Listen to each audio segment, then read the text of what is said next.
Back in November 2016, a month before I started this YouTube channel, I bought a book which you may have heard me mention in a video a year ago when I talked about meaningful photography. The book is titled The Hidden Life of Trees, What They Feel and How They Communicate. The author describes an underground mycorrhizal network by which trees communicate with one another, nicknamed the Wood Wide Web. It's a fascinating area of research and one that I've taken to deepen my own connection with the woods and inspire my view as a photographer. In November, I wrote a short article for the latest edition of Outdoor Photography magazine in which I mentioned the Wood Wide Web. And just last week, David Attenborough talked about it in the BBC series The Green Planet, highly recommended by the way.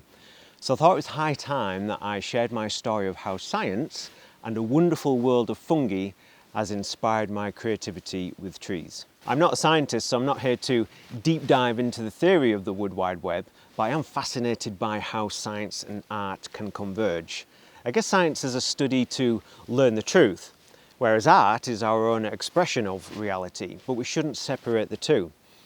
After all, the first cameras of the 19th century began as scientific tools, but soon evolved into artistic tools as a means of introspection and expression. So I guess science and art run side by side, heading in the same direction, but sometimes crossing paths, but all helping us to understand the world around us. I used to walk into the woods with a fairly superficial view of trees as individuals, seeking the standout character as a photographic subject, growing from what I thought was nothing more than soil and nutrients, utterly oblivious to the active world beneath my feet. Underground is a world of biological pathways that connect trees and allows the woodland or forest to behave as a single organism. The visible signs of this network are the fruiting bodies, the mushrooms. Beneath the mushroom stems are fungal threads that form a mycelium, which colonizes all the roots of trees and plants. The trees use this network of threads to trade with one another, an exchange of carbon, nutrients, water, a relationship known as mycorrhiza, which literally means fungus root. Have you ever photographed a large tree with a sapling underneath and referred to it as mother and child, or titled it nurture? Well, there's evidence to suggest that these mother trees or hub trees actually use a mycorrhizal network to send nutrients to nurture their young, even sending warning signals to its neighbours when under threat.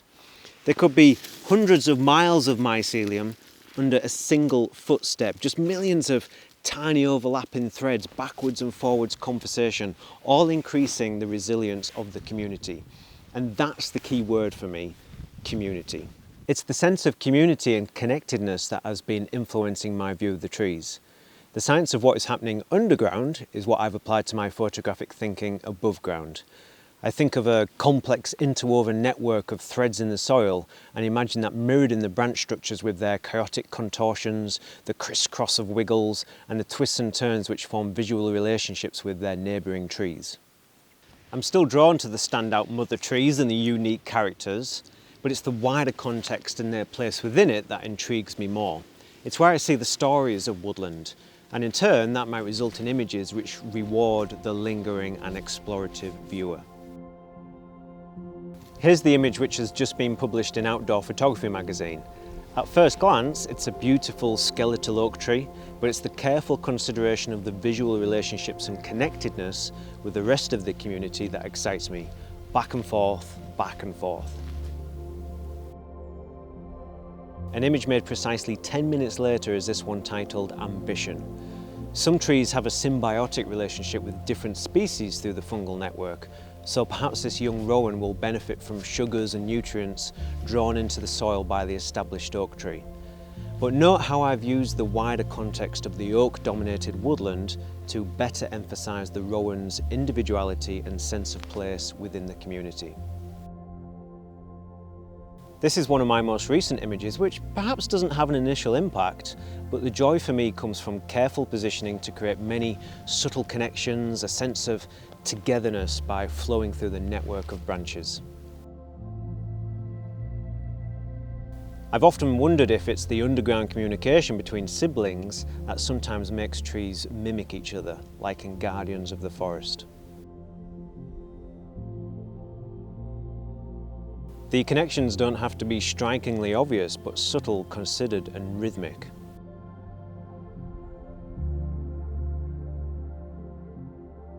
perhaps even a sense of structural support, much like the trees offer nutritional support to one another. Branches merge from one tree to its neighbour like pathways of communication.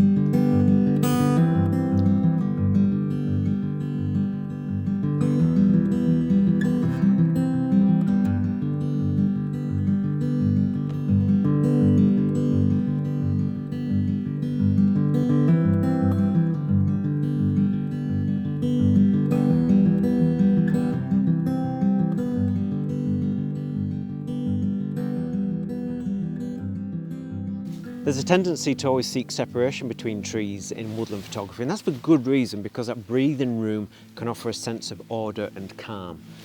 However, consider whether it makes sense to capture a feeling of disconnection, because having separation without sacrificing a feeling of togetherness helps to maintain that feeling of community.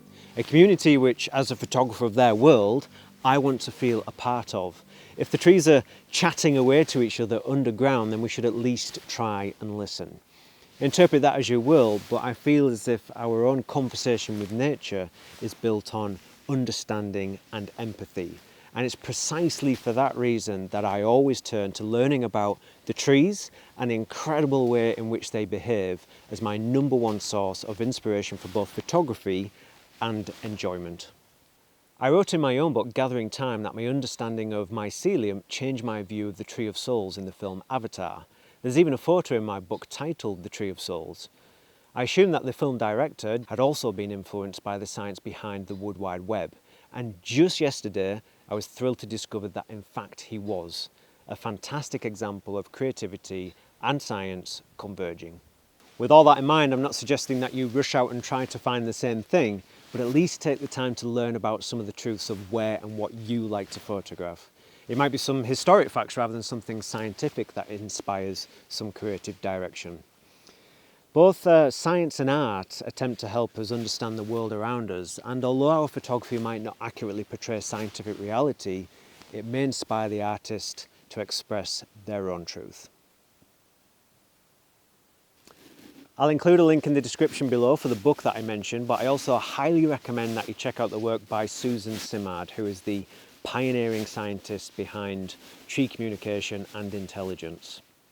Now, as you may know, I've never had sponsor messages on this channel or extensive advertising. Instead, I choose to promote my own creations in the hope that you consider a purchase or patronage to support this channel and any future projects. Now, I continue to receive some very kind and fantastic feedback from my book, Gathering Time. So if you'd like to get yourself a copy while it's still available, then please check out the link here and in the description below. But as always, thank you very much for watching this episode. If you've enjoyed it, please give it a thumbs up, leave a comment below and spread the word. It's much appreciated. But I hope to see you again very soon.